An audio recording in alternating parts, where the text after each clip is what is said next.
Ini ringkasan singkat soal inovasi ketahanan pangan yang super cerdas dari SMPN 1 Tanah Merah. Tempat yang tanahnya kebanjiran setiap hari. Mau nanam cabai atau sayur di situ? Kayaknya mustahil banget kan?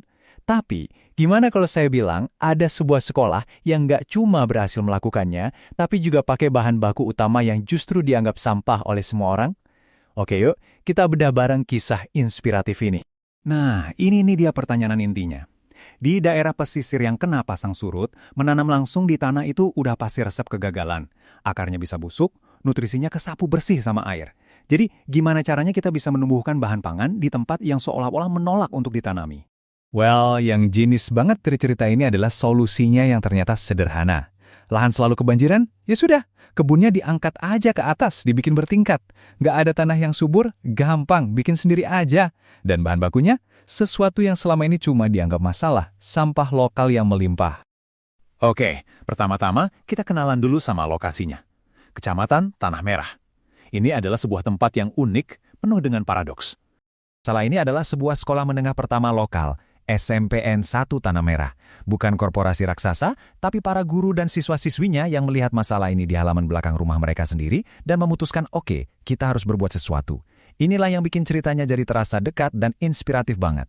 Dan kalimat ini benar-benar merangkum misi mereka dengan sempurna. Mereka nggak mau sekolah cuma jadi tempat transfer ilmu teori. Mereka mau mengubahnya jadi sebuah laboratorium hidup, sebuah contoh nyata buat seluruh warga sekitar tentang bagaimana caranya kita bisa mandiri secara pangan.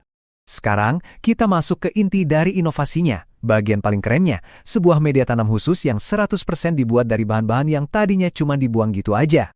Ini dia resep rahasianya. 40% kompos dari pelepah nipah, 30% sabut kelapa atau kokopit, 20% arang dari bakau, dan 10% bubuk cangkang telur. Dan komposisi ini nggak asal campur loh, semuanya sudah dihitung dengan cermat untuk menciptakan media tanam yang sempurna buat tanaman. Yuk kita bedah satu persatu kekuatan super dari setiap bahannya. Kompos pelepah nipah itu sumber nutrisi utamanya. Kokopit dari sabut kelapa itu tugasnya kayak spons, dia nahan air biar tanahnya tetap lembab. Nah, biochar dari arang bakau ini kayak hotel nutrisi, pori-porinya yang banyak itu menjaga nutrisi nggak gampang hilang. Terakhir, serbuk cangkang telur dari sisa dapur jadi semacam baju zirah buat tanaman karena kayak kalsium alami. Jadi, ini beneran sampah? Kayaknya salah sebut deh. Ini sih harta karun. Tentu saja, punya resep hebat itu baru setengah jalan. Bagian keren berikutnya adalah gimana mereka mewujudkan ide ini jadi nyata. Dengan metode yang ternyata sederhana banget dan bisa ditiru oleh siapapun. Prosesnya sangat praktis. Pertama, kumpulkan semua sampah yang dibutuhkan.